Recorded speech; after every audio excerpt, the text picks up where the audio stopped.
ভিডিওর শুরুতে জিনিসপত্র ছুঁড়ে ফেলতে দেখে বিভ্রান্ত হবেন না।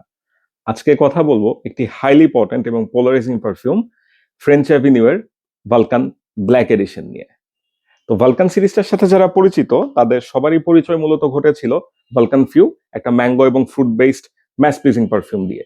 এবং তারপরে এই সিরিজেরই ভালকান সেবল, বেশ বুজি স্পাইসি একটা মাস্কুলিন পারফিউম, এটাও সবাইকে বেশ মুগ্ধ করেছিল। তো ফ্রেঞ্চ এভিনিউয়ের ওয়েবসাইটে যখন প্রথম একটা লিমিটেড এডিশন ব্ল্যাক কালারের বটলের ডিক্লারেশন আসলো, তখন আর বাকি সবার মতো আমিও বেশ এক্সাইটেড হয়েছিলাম যে এই ব্ল্যাক এডিশন যে পারফিউমটা সেটা আমার কালেকশনে অবশ্যই রাখতে হবে। তো কিছুদিন পরে জানা গেল যে এই পারফিউমটা, যে ভালকান ব্ল্যাক এডিশন, সেটা হচ্ছে জার্জফের টনিওমি ডিফাইডের একটা ডুপ। তো তখন আমি কিছুটা হতাশ হয়েছিলাম, কারণ টনিওমি ডিফাইড যে পারফিউমটা সেটা আমার কাছে খুব একটা পছন্দ হয়নি। ফার্স্ট টাইম যে স্নিফিং এক্সপিরিয়েন্সটা ছিল, বেশ এক্সপেন্সিভ একটা পারফিউম, তো স্পাইস লেদার এবং রোজের যে কম্বিনেশনটা সেটা আমার নাকে খুব একটা প্লিজিং বলে মনে হয়নি। তারপরেও ভালকান ব্ল্যাক এডিশনটা আসলে কালেক্ট করতে হতোই, এবং দেশে ইনিশিয়ালি পাওয়া যাচ্ছিল না। যেই সোর্স থেকে অ্যাভেলেবল হলো দেশে, সেখানেও পাচ্ছিলাম না। আলটিমেটলি আমরা তিনজন বন্ধু মিলে এক ফ্রেঞ্চ অ্যাভিনিউর যে অফিসিয়াল ওয়েবসাইট, সেখান থেকেই অর্ডার করলাম।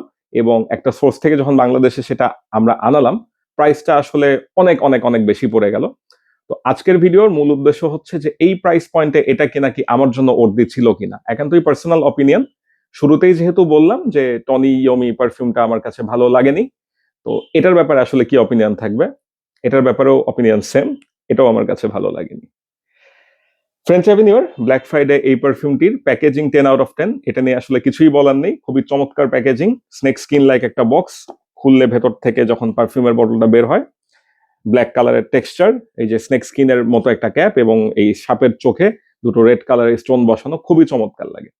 তো সমস্যাটা হয় যখন আমি এটা প্রথমবারের মতো স্প্রে করলাম, তখন আচ্ছা, নোট ব্রেকডাউন একটা ব্যাপার ছিল।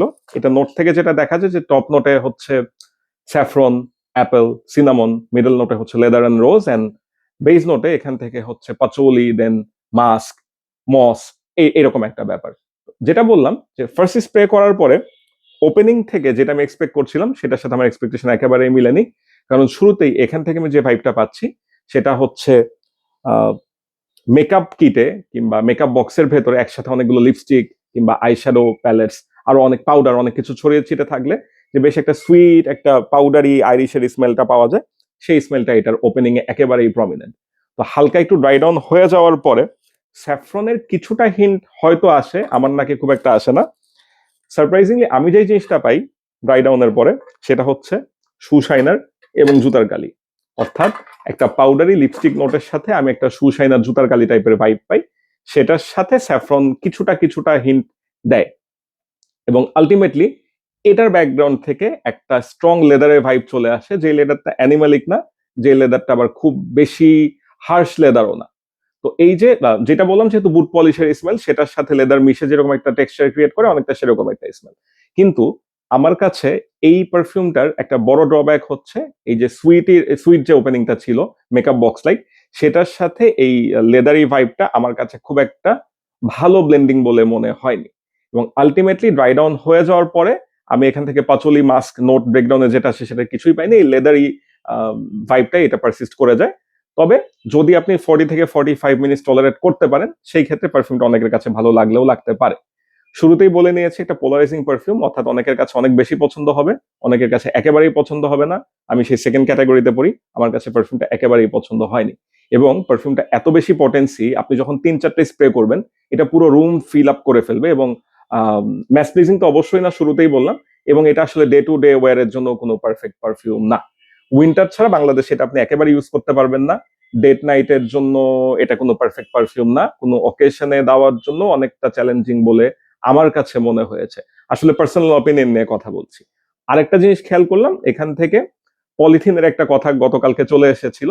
তো আমি ঠিক একটা বার্ন পলিথিনের স্মেল পাইনি, বাট ওই যে প্লাস্টিক পলিথিনের ভেতর থেকে যে একটা রাবারি স্মেল আছে, সেটাও কিন্তু এখান থেকে আমি কিছুটা পাই। বার্ন পলিথিন বলবো না, কিছুটা ওই রাবারি স্মেল আমার নাকে এসে লাগে। তো আসলে লিমিটেড এডিশনের যে হাইপটা ছিল, ফ্রেঞ্চ অ্যাভিনিউ যে ধরনের পারফিউম গুলোকে ডুপ করে থাকে কিংবা তারা যে ধরনের পারফিউম গুলো রিলিজ করে, একটা মিডল ইস্টার্ন পারফিউম হিসেবে আসলে এই টনি ইয়মি ডিফাইড এটাকে ডুপ করাটা আমার কাছে মনে হয়েছে যে ফ্রেঞ্চ অ্যাভিনিউর একটা চ্যালেঞ্জিং এডিশন। এবং আমার কাছে যেই প্রাইস রেঞ্জেই কিনেন না কেন 4,500 টাকা যেরকম একটা রেটে বাংলাদেশে পাওয়া যাচ্ছিল, কিংবা আমি যেই হাই প্রাইস পয়েন্টে কিনেছি, কোনোটাই আসলে এই পারফিউমের জন্য আমার কাছে জাস্টিফাইড মনে হয়নি। এবং ভিডিওর শেষের দিকে এসে একটু কথা বলে নিতে হয় যে জার্জফ কিন্তু যাকে ট্রিবিউট দিয়ে এই পারফিউমটা ক্রিয়েট করেছিল, টনি ইয়োমি, তিনি একজন legendary guitarist. Heavy metal music যারা পছন্দ করেন তারা জেনে থাকবেন যে হেভি মেটালের একটা লেজেন্ডারি ব্যান্ড হচ্ছে ব্ল্যাক স্যাবাথ। সেই ব্ল্যাক স্যাবাথের ফাউন্ডার, কম্পোজার এবং মেইন রিফ গিটারিস্ট টনি ইয়োমি, তাকে ট্রিবিউট দিয়ে এই পারফিউমটা এই সিরিজটা লঞ্চ করা হয়েছিল, যেটা বেশ ওয়ার্ম, স্পাইসি এবং একই সাথে লেদারি একটা পারফিউম। তবে এই ভালকান ব্ল্যাক ফ্রাইডের সাথে টনি ইয়োমি ডিফাইডের আমি রিসেন্টলি আবার স্নিফ করে দেখলাম, ওয়্যার করে দেখলাম, আমার কাছে খুব একটা সিমিলারিটি লাগেনি। ওই পারফিউমটা আরেকটু বেশি স্পাইসি এবং সেটার মধ্যে একটা প্রমিনেন্ট রোজ লাইক নোট আসে, আমি এখান থেকে সেই রোজ নোটটা পাই না। এবং এটার ওপেনিংটায় যেরকম একটা ফেমিনিন আইরিশ পাউডারি ভাইব থাকে, সেটাও আবার ওটাতেও নেই। এনিওয়েজ, ওটাও আমার পছন্দের পারফিউমটা, এটাও আমার কাছে পছন্দ হয়নি। সো সব মিলিয়ে ভালকান ব্ল্যাক ফ্রাইডে আমি আসলে খুব একটা রেকমেন্ড করবো না। এবং আসলে রেকমেন্ড করলেও যে এই পারফিউমটা আপনারা অ্যাভেলেবল পাবেন সেটার কোনো নিশ্চয়তা নেই, বিকজ ভালকান ফিউ বা এই ভালকান ব্ল্যাক এই পারফিউমটি বানানোই হয়েছিল লিমিটেড এডিশন হিসেবে।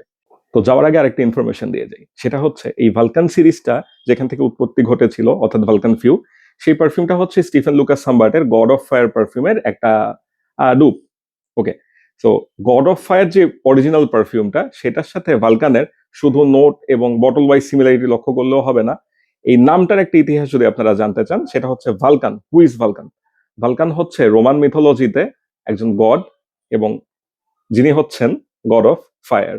সো এই নামটাও কিন্তু সরাসরি সেই গড অফ ফায়ার পারফিউম, এটার সাথেও সিমিলারিটি মিলে যায়।